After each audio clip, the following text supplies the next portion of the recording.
اعوذ باللہ من الشیطان الرجیم بسم اللہ الرحمن الرحیم فبظلم من الذین ہادوا حرمنا علیہم طیبات احلت لہم۔ تو اللہ تعالیٰ کی ایک سنت یہ بھی ہے کہ کوئی قوم اگر کسی معاملے میں حد سے گزرتی ہے تو اس کو سزا کی ایک شکل یہ بھی ہوتی ہے کہ حلال چیزوں سے بھی محروم کر دیا جائے، حرام کر دی جائیں۔ تو ان لوگوں نے جنہوں نے یہودیت اختیار کی، ان کی اسی غلط روش کے باعث حرمنا علیہم طیبات، ہم نے بعض پاکیزہ چیزیں بھی ان پر حرام کر دیں، احلت لہم، جو کہ اصلاً ان کے لیے حلال تھیں۔ جیسے کہ حضرت یعقوب علیہ السلام نے اگر اونٹ کا گوشت کھانا چھوڑ دیا تھا تو اللہ تعالیٰ تورات میں فرما دیتے کہ بھئی یہ حرام نہیں ہے، یہ تو اسرائیل نے، حضرت یعقوب نے خود کر دیا تھا۔ اللہ نے کہا اچھا ٹھیک ہے، ان کی جو ہے یہ سزا رہے، ان پر جو تنگی ہے وہ رہے۔ وَبِصَدِّهِمْ عَنْ سَبِيلِ اللَّهِ كَثِيرًا، اور بسبب ان کے اللہ کے راستے سے رکنے اور روکنے کے، اللہ کے راستے سے رکتے بھی ہیں روکتے بھی ہیں، تو اس کی وجہ سے اللہ تعالیٰ نے ان کو سزا کے طور پر بعض حلال چیزوں سے بھی محروم رکھا۔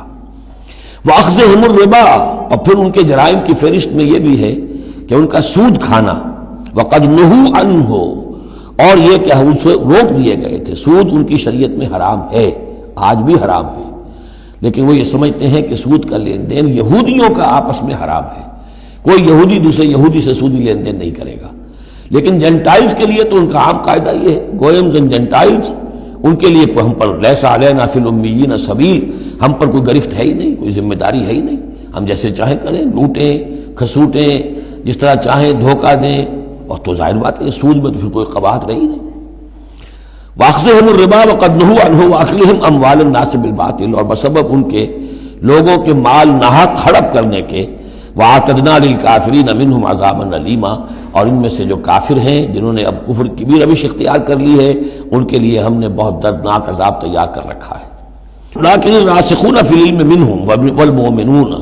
لیکن جو لوگ ان میں سے پختہ علم والے ہیں، جیسے عبداللہ ابن سلام رضی اللہ تعالی عنہ، اور اہل ایمان جو ہے، جو محمد پر ایمان لائے ہیں صلی اللہ علیہ وسلم، یؤمنون بما انزل الیک وما انزل من قبلک، وہ تو ایمان رکھتے ہیں اس پر بھی جو اے نبی آپ کی طرف نازل کیا گیا، اور اس پر بھی کہ جو آپ سے پہلے نازل کیا گیا۔ والمقیمین الصلاۃ، وہ تو نماز کے قائم کرنے والے ہیں، والموتون الزکاۃ، اور زکوٰۃ کی ادا کرنے والے ہیں، والمؤمنون باللہ والیوم الآخر، اور ایمان رکھنے والے ہیں اللہ پر بھی اور یوم آخر پر بھی۔ اولئک سنؤتیہم اجرا عظیما، یہ وہ لوگ ہیں کہ جنہیں ہم اجر عظیم عطا فرمائیں گے۔ یہاں بھی آپ دیکھ رہے ہیں کہ ابھی تھوڑی سی گنجائش رکھی جا رہی ہے کہ اہل کتاب میں سے بھی اگر کوئی ایلیمنٹ ہے، کوئی کہیں کونے کھدرے میں پڑا ہوا جس کے اندر فطرت جو ہے ابھی کچھ موجود ہے، سلامتی کسی درجے میں ہے، تو جس طریقے سے بھی ہو، یعنی بچا کھچا بھی اگر اس کان میں کوئی ہیرے کا ٹکڑا پڑا ہوا تو وہ بھی نکل آئے، بجائے اس کے کہ ابھی آخری دروازہ بند کر دیا جائے۔ تو نہ آخری دروازہ ابھی بند کیا منافقین پر اور نہ ان پر کیا۔ لیکن الراسخون فی العلم منہم، اب ان میں سے اشارہ کر دیا گیا کہ ان میں سے بھی کچھ ہو سکتے ہیں، باقی اہل ایمان کی روش تو یہ ہے ہی، والمؤمنون یؤمنون بما انزل الیک وما انزل من قبلک والمقیمین الصلاۃ والموتون الزکاۃ والمؤمنون باللہ والیوم الآخر اولئک سنؤتیہم اجرا عظیما۔ اب جو مقام آ رہا ہے یہ 23ویں رکوع کے شروع میں، یہ ان چند مقامات میں سے قرآن کے جس میں کہ انبیاء اور رسولوں کے ناموں کا گلدستہ آیا ہے۔ مثلا یہاں آپ دیکھیں گے پے بپے بہت سے انبیاء اور رسول کا نام لیے گئے، پھر ان میں سے بعض کی جو اضافی اور شانیں ہیں ان کا بیان کیا گیا، اور پھر بڑی اہم آیت فلسفہ قرآن کے اعتبار سے آگے آئے گی کہ نبوت کا بنیادی مقصد کیا ہے۔